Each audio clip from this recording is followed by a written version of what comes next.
This video is all about hidden gems. I'm gonna give you 3 training ideas that maybe you wouldn't necessarily think of right away or always do to help spice up your training and give you a little bit of a different approach to hopefully gain ground on your competition. First drill is all about single leg stability, getting comfortable on one leg.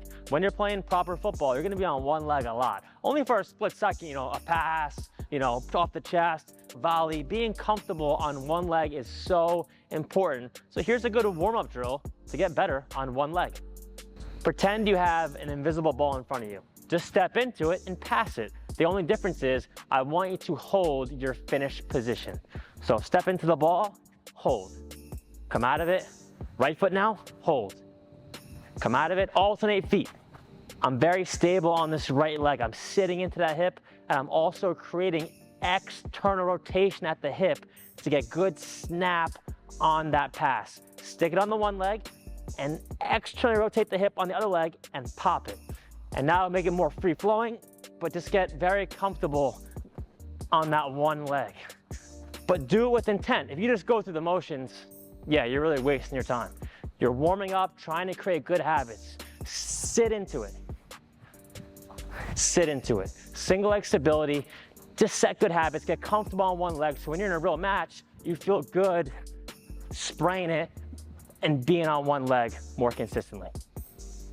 Second drill is all about the bounce. You might be asking yourself, what do you mean by the bounce? All top players have it. It keeps you in rhythm, man. Maybe the ball's coming in. You might just bounce as you're receiving it to turn. That's why when you watch top players, like, dang, that guy looks so smooth. Where other players, amateurs, almost look like they're stuck in the mud or they have brick feet. The ball comes in and they're flat-footed and they receive it. Again, if you're very, very advanced, there will be times to be flat-footed. Maybe you're just gonna touch it and play it and you don't wanna waste time being in the air. But if you have time and you're trying to stay in rhythm, you're gonna have a good bounce when receiving or turning. There's times to get rid of the bounce for sure, but if you're that top player, you just know how to look the part and have that bounce in your game. Now the drill, very basic. We're just gonna play 2-touch off the glass, meaning just trap it and pass it back, but you wanna alternate feet. I'm not gonna trap it, put my foot down and pass right now. I'm gonna focus on keeping the foot in the air in between the trap and the pass. But again, I'm not so concerned about the trap right now. I'm not so concerned about the pass. I'm focusing on that bounce as the ball is coming in. So look here, when the ball comes in, I'm gonna bounce, bounce. So I have a little hop in my step as I take that first touch. Everything's in rhythm. As you can tell, I'm able to have a conversation. I'm not frantic, I'm not panicking. I'm absorbing that ball that's coming in. That bounce helps me. If I'm too flat-footed, my foot will be too much like a brick and I'll have to put it down to step towards the ball. But if I can time that bounce, I can take it in and release. Take it in and release so it doesn't spray away from me. So one more time, I'm here, hop, hop, hop. Again, the key is rhythm here, not necessarily speed. I'm smooth, I'm calm, work on a little bounce as the ball's coming in. The whole theme of the video, guys, is hidden gems. The training's a little bit unorthodox. Maybe it's a different approach than you'd usually do. We're not just juggling or dribbling through cones. This third one is very different as well. We're gonna work on change of pace, but I'm not even gonna use the ball right now, okay? Meaning a soccer ball. I am gonna use a ball, but it's gonna be a medicine ball this time. So pretend I have a ball, right? A soccer ball for one moment right here. And maybe I'm going 1v1 against my defender. Maybe I'm taking one penetrating dribble. Then I'm gonna do one step to body fake. And then I would escape and hopefully explode past him to get away. We're gonna work on that, but let's get rid of the ball for a moment. Obviously, I always say this, guys, the soccer ball is the most important thing. The medicine balls, the bands, the gym, all those weights is secondary. I'm not trying to replace the core values of football or soccer with all this crazy stuff. But again, there is little moments where you can spice up your training if you do it correctly and have the right mindset to hopefully get better when you're actually back on the ball. So I'm gonna pretend I'm taking that one dribble and body faking. This ball is 8 pounds, okay? So right now it's heavy, but not crazy heavy. And I wanna get a feel for being lighter when it's time to get away.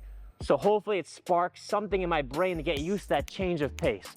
So you'll start with your one foot back, pretending you're taking that dribble. So in slow motion, I'm not gonna use a real ball, but again, I'm pretending. You're gonna step through and then shift the plant and release the ball and explode out as if you were dribbling away. Hopefully, when I shed that weight, I feel so much lighter and more explosive, almost to trick my mind to making me believe I'm actually faster than I really am. And hopefully, eventually that sticks where I can do it in a real match. Notice I didn't throw the ball. I just let go of it. I don't want to work on throwing or distract myself. I literally just want to let go. Penetrate, and then body fake, just release, and hopefully you can push out to get away. These drills aren't meant to replace the main stuff, guys, like your first touch, your awareness training, your finishing. That's the main stuff. This stuff is just trying to give you some ideas. Maybe you, every now and again, you'll throw something like this in your prep work. So hopefully, you know, like I said, prep work, prep your body to do the main stuff even better. This stuff can hopefully just spark something in your brain, spark something in your body to hopefully just make you 1% better or 1% sharper once you get into your main work. Again, I'm a very basic guy. My drills are very, very basic. So I'm not trying to be flashy to be flashy. Most of the stuff is pretty basic, but you see the med ball, you see this. Don't get too crazy, guys. As long as there is intent behind it and you can see the carryover, like we're actually trying to mimic the dribbling and the shifting, you gotta have reason behind the drills you're picking. And again, keep it basic. Try these hidden gems out. There's way more, just gotta really think about the game. But again, don't get away from the core values of being a footballer, the basic first touch, passing ability, your awareness, your turning, your distribution, your defending, being able to go 1v1, creating angles and shots, all that stuff. That's the main stuff. This video was just hopefully to give you something different, a different outlook. Take it for what it is. Don't get too crazy, stick to the basics, but try these hidden gems out if you have the time. See you next week.